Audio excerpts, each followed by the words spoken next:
Hey, most excellent rock buds, it's Rock Papa. Hope you guys are doing great. It is really hot here in the Piedmont of Georgia. It is hotter than a French frog in a frying pan. It is hotter than a bug in a bonfire.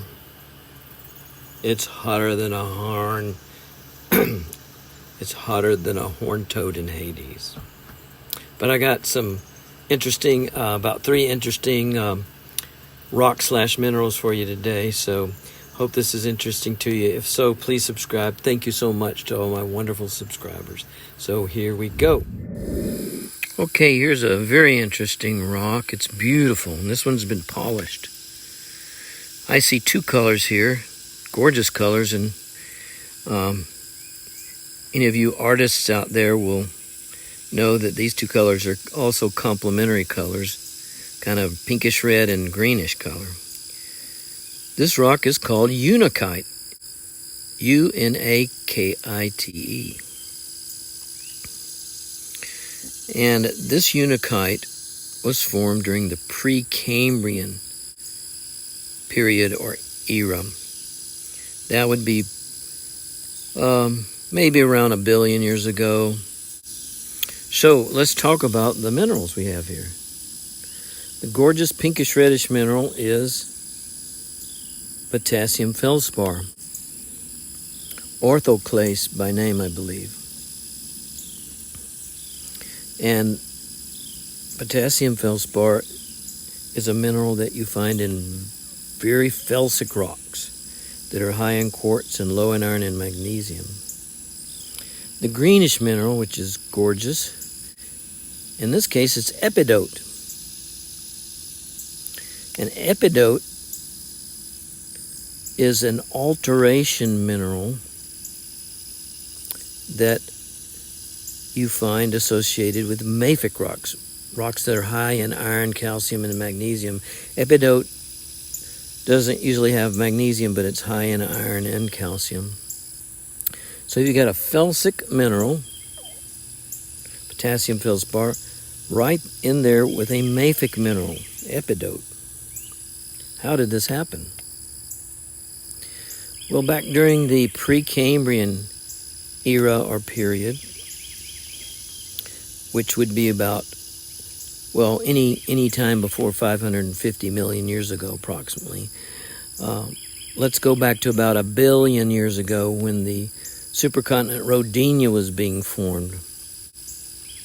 There was lots of granite basement rock there, and subduction, which as we know creates and expands continents, was happening as part of the creation of supercontinent Rodinia.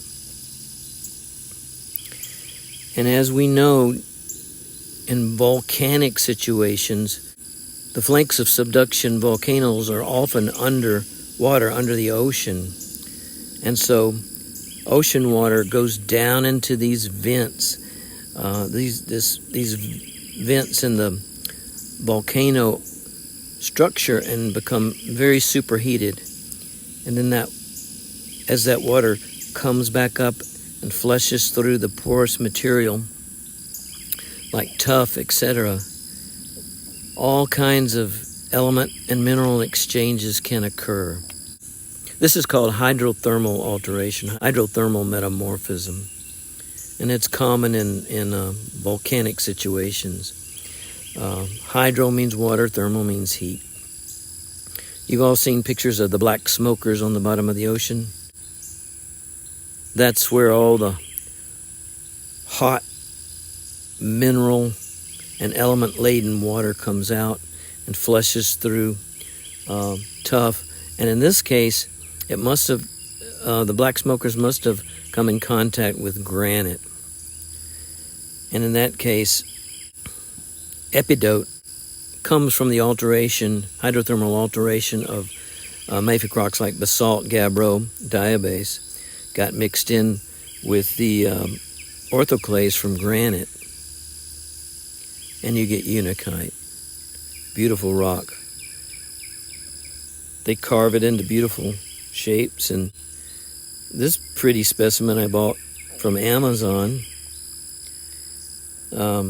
But then I went to Durango, Colorado, and I found some right there on the mountain.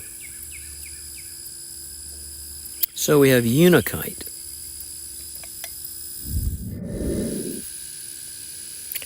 As Bilbo would say, here's a pretty thing. Looks like blue glass, right? And that's what it is. But it's also slag from an old-time iron furnace. In the old days, they built these big stone iron furnaces all over the eastern United States. And they filled them with layers of iron ore and limestone and either coal or coke.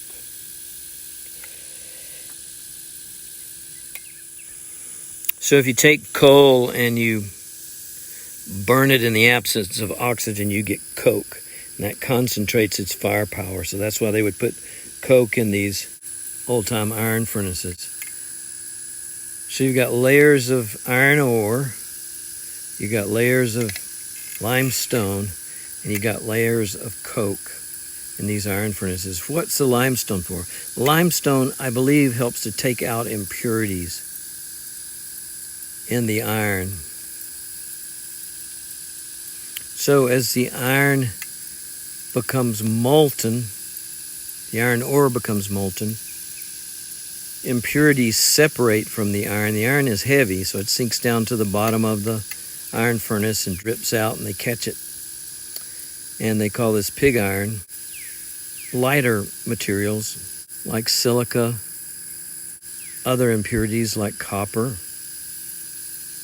that sort of thing, rise up and form colored glass, slag. Slag is like the leftover stuff. And this slag is blue because I'm assuming the copper impurities in the ore combined with silica during the iron furnace process. It's very pretty. Now, in Georgia, in the Cumberland Plateau, the iron source was the Red Mountain Formation, which is very famous for Red Mountain in Alabama, Birmingham, Alabama, where all the early ironworks were. But that's not where the iron for this furnace and similar furnaces came from. This iron came from Mississippian and Pennsylvanian rocks. And let's talk about the Nashville area, plus or minus, was covered by a sea, an inland sea, foreland basin. Lots of limestone accumulated. And then as the Allegheny and Rodinia mountains eroded, a lot of iron got into that limestone and other sediments. I think the Chattanooga Shale has a lot of iron in it. And that was the source of the iron for these West Tennessee old-time iron furnaces. Okay. Another very pretty rock. You guys might know what this is. Iron pyrite. Iron pyrite is a combination of iron and sulfur. Interesting pair. It's also called fool's gold. Inexperienced miners would find this and they thought they were holding a hunk of pure gold worth about gazillion dollars, but no. It's not really worth much except as we shall say, eye candy. How does iron pyrite form? Once again, we go to hydrothermal settings, situations where volcanic activity is occurring, usually due as a result of subduction. You get stratovolcanoes, island arcs with most of the volcano underwater. All these black smokers are created. They draw up all kinds of elements and minerals from deep down in the deep places of the earth and mix them together. And iron pyrite is one of those minerals that forms.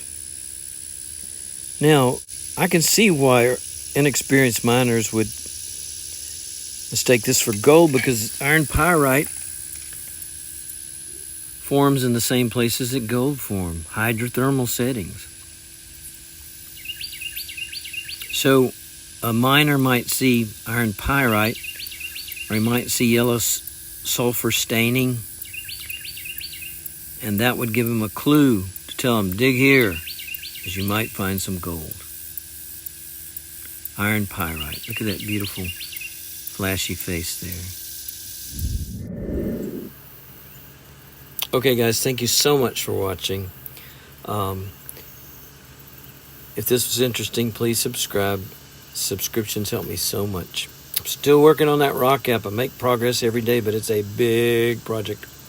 Anyhow, this is your Rock Papa, French frying in the heat, saying happy rock hunting to all you wonderful folks. Papa out.